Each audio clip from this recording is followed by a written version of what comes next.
ప్రధానంగా కాంగ్రెస్ వచ్చిన తర్వాత కరువు వచ్చిందంటూ అటు బీజేపీ నాయకులు బండి సంజయ్ కావచ్చు, ఇటు బీఆర్ఎస్ నాయకులు కాలం తెచ్చిన కరువు కాదు కాంగ్రెస్ తెచ్చిన కరువు, రైతుల పంటలు ఎండిపోతున్నాయి అంటున్నారు. దీనికి ఏ సమాధానం చెప్తారు మీరు? ఇప్పుడు లపంగిలు లంగలు మాట్లాడే మాటలు. ఇలా గ్రావిటీ లేదు, నీటి కొరత ఉంది, ఎండలు ముదురుతూ ఉన్నాయి. గతంలో పోయినసారి వర్షాకాలంలో వర్షాలు సరిగ్గా పడలేదు, డ్యాములు కూడా సరిగ్గా నిండని పరిస్థితి ఉంది. ఇలా సాగునీటి కొరత ఉంది. ఇవాళ ఇలా కాంగ్రెస్ నాయకుల పొలాలు ఎండుతూ ఉన్నాయి, బీఆర్ఎస్ నాయకుల పొలాలు ఎండుతూ ఉన్నాయి. కాంగ్రెస్ నాయకుల పొలాలు ఎండితే కాంగ్రెస్ నాయకుల కరువును తెచ్చుకున్నట్ట. సిగ్గుపడాలి వాళ్ళు మాట్లాడే మాటలు అనేది. అది కాంగ్రెస్ కరువు కాదురా నాయన, ప్రకృతి కరువు అనండి. మీరు దగులు బాజిన చిల్లర మాటలు మాట్లాడి ప్రతి అవకాశం మీద కాంగ్రెస్ పైన ఎడవకండి. మీ ఇల్లు మీరు చూసుకోండి ఫస్ట్ అని మేము మాట్లాడుతూ ఉన్నాం. ఇలా మల్కాజ్గిరిలో ఈటల రాజేందర్ కూడా డిపాజిట్ రాదు నేను అంటా ఉన్నాను. ఈటల రాజేందర్ కూడా గెలవడు, ఆడ ఓడగొడితే ఇటు దాకా వచ్చిండు. ఈటల రాజేందర్కు బీఆర్ఎస్ నాయకులు ఎవడు, బీజేపీ నాయకులు ఎవడు పనిచేయడు. ఈటల రాజేందర్కు ఆ బీజేపీ నాయకులు ఓడగొట్టాలని చూస్తున్నారు. కానీ గెలుస్తా ఖచ్చితంగా, సీనియర్ నాయకులుగా మంచి అనుభవం ఉన్న వ్యక్తిగా ఖచ్చితంగా గెలుస్తాం. ఈసారి మల్కాజ్గిరి బీజేపీ అడ్డా, ఈటల అడ్డా అంటున్నారు కదా. ఏముండదండి అవన్నీ మేకపోతు గాంభీర్యాలు తప్ప రేపు ఓటేసిన తర్వాత చూస్తారు ఏం సాధించిందని. నేను అంటా ఉన్నాను, బీజేపీ ఏం సాధించింది ఓట్లేయాలి. మల్కాజ్గిరి కాదు, మొత్తం కూడా 14 సీట్లు గెలవబోతా ఉంది. మీరు ఆలోచన చేయండి. కాంగ్రెస్ ప్రభుత్వం గెలవబోతుంది. కాంగ్రెస్ పార్టీ వైపు ప్రజలు ఉన్నారు. ఇలా రేపు జిహెచ్ఎంసీ ఎన్నికల్లో కూడా కాంగ్రెస్ పార్టీ మేయర్ పదవి వస్తూ ఉంది. మీరు ఆలోచన చేయండి. అంటే బీఆర్ఎస్ని చూసారు, బీజేపీ విధానాలు చూసారు. వాళ్ళు మొత్తం కూడా ఒక హిందూ ముస్లిం గొడవలు పెట్టుకుని ఓట్లు వేసుకోవాలనుకుంటుర్రు. ఇవాళ లేకపోతే భాగ్యనగర్ అమ్మవారినో లేకపోతే అక్కడ అమ్మవారిని చూసి ఓట్లు ఆడుకోలేని తప్ప ఈటల రాజేందర్ అనేటోడికి ఓట్లు వేయరు. బీజేపీ గెలవదు, కాంగ్రెసే గెలుస్తుంది. మీరు ఆలోచన చేయండి. అన్ని సెగ్మెంట్లలో కాంగ్రెస్ ప్రభుత్వం బలంగా, కాంగ్రెస్ పార్టీ బలంగా ఉంది.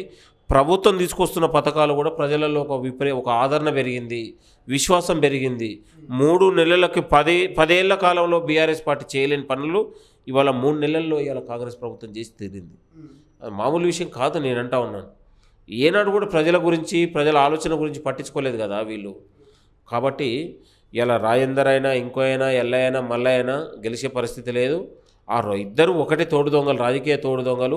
ఇవాళ బీజేపీని గెలిపించడానికే బీఆర్ఎస్ నాయకులు బీజేపీలో పోతూ ఉన్నారు. స్వయంగా కేసీఆర్ పంపిస్తున్నాడు.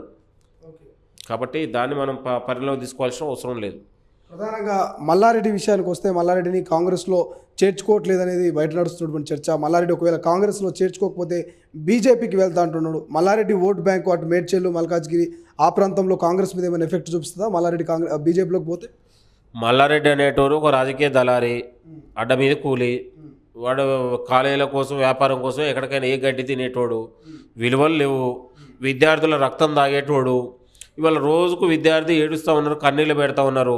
రక్తం కూడా తినేటోడు మల్లారెడ్డి. విద్యార్థుల కన్నీళ్ళు తాగేటోడు మల్లారెడ్డి. మల్లారెడ్డికి కూడా రాజకీయాల గురించి మాట్లాడే నైతిక అర్హత లేదు. మల్లారెడ్డి ఒక స్వాతంత్ర సమరయోధుడు కాదు, ఒక పోరాట యోధుడు కాదు. కాలేజీలు అమ్ముకొని, కల్తీపాలు అమ్ముకొని రోడ్డు మీద పైకి వచ్చినోడు తప్ప రైతు కాదు, శ్రామికుడు కాదు. అటు ఒక దళారీ పాత్ర పోషించినటువంటి మల్లారెడ్డి. ఇవాళ నిన్ననే కాలేజీలో డిటెండ్ అయినాడు. ఐకార్ లేని కాలేజీ నడిపేటోడు వాడు. ఫ్యాకల్టీ లేని కాలేజీ మల్లారెడ్డిది. పేరుకు పెద్ద పెద్ద అంతస్తులు కడతాడు, అందులో ఫ్యాకల్టీ ఉండదు. ఒక ఫ్యాకల్టీని అన్ని కాలేజీల వైపు తిప్పుతాడు. మళ్ళీ నెలకు శాలరీ రాగానే మళ్ళీ నెలకు డ్రా చేసి ఇవ్వాలి. గత పాలకులు రేపు మీరు చూడండి, పార్లమెంట్ ఎన్నికల తర్వాత మల్లారెడ్డి కాలేజ్ మొత్తం ప్రక్షాళన అయింది. దొంగలు మొత్తం బయటకు వస్తారు. మల్లారెడ్డి, పల్లారాజేశ్వరరెడ్డి అందరు దొంగలంతా బయటకు వస్తారు. కాలేజీలో ఉన్నటువంటి అవినీతి పుట్టంతా బయటకు వస్తుంది. గతంలో ఎవడు అధికారి పోయి లేకపోతే వీసీలు పోయి ఎన్నడూ ఎంక్వైరీ చేయలేదు. రేపు రాగానే మొత్తం టాస్క్ ఫోర్స్ కమిటీ వేసి వాడు కాలేజీల ఫ్యాకల్టీ క్రికెట్ మొత్తం బండకేసి కొడతారు. చూసుకోండి. ఏం చెప్తారు, ఫైనల్ ఎన్ని సీట్లు వస్తాయంటారు పార్లమెంట్ ఎన్నికల్లో కాంగ్రెస్ పార్టీకి 14 సీట్లు వస్తాయి.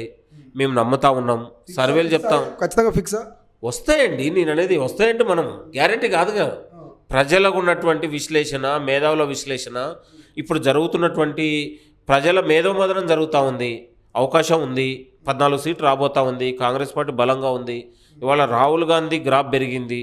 భారత్ జోడో యాత్ర కావచ్చు, ఇవాళ కాంగ్రెస్ ప్రభుత్వం కావచ్చు, ముఖ్యమంత్రి గారు, మంత్రులు అందరూ కష్టపడుతూ ఉన్నాం కదా. నేను అనేది ఎందుకు రాదండి, ప్రజలు ఎందుకు ఆలోచించరు? నేను అనేది ఏం చేయని బీఆర్ఎస్కి 10 ఏళ్ళు ఇది చేశారు కదా. నేను అనేది అరే ప్రజల కోసం రాత్రిపోవులు కష్టపడి తెలంగాణ కోసం ఒక యుద్ధం నడుస్తూ ఉంటే ప్రజలు ఎందుకు ఆలోచన చేయరు?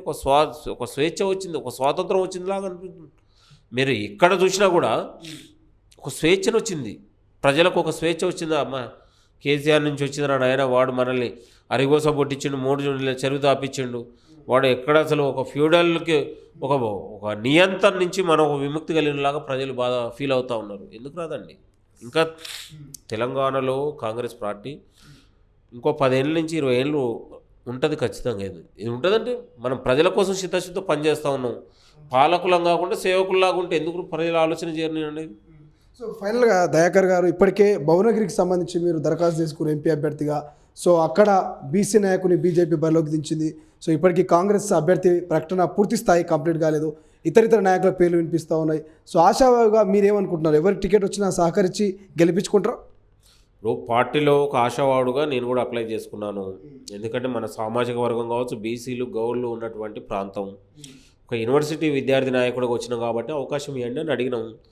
అవకాశం పార్టీ ఖచ్చితంగా దయాకర్కి ఇస్తే గెలుస్తుంది అనుకుంటే దయాకర్కి ఇస్తుంది, ఎల్ఐకి ఇస్తుంది అనుకుంటే ఎల్ఐకి ఇస్తుంది, మల్లయ్యకి ఇస్తుంది అనుకుంటే మల్లయ్యకి ఇస్తుంది. పార్టీ ఆలోచన చేస్తుంది. సర్వేలు నడుస్తూ ఉన్నాయి. పార్టీ ఎవరికి ఏ అభ్యర్థి నిలబెట్టినా పార్టీ కార్యకర్తగా మనం ఖచ్చితంగా పనిచేయాలి, గెలిపించుకోవాల్సిన అవసరం ఉంటుంది. కాబట్టి నేను అంటా ఉన్నాను, అందరికీ ఆమోదయోగ్యమైనటువంటి ఒక గెలుపు గుర్రాలకు అవకాశం ఇస్తుందని మేము భావిస్తూ ఉన్నాం.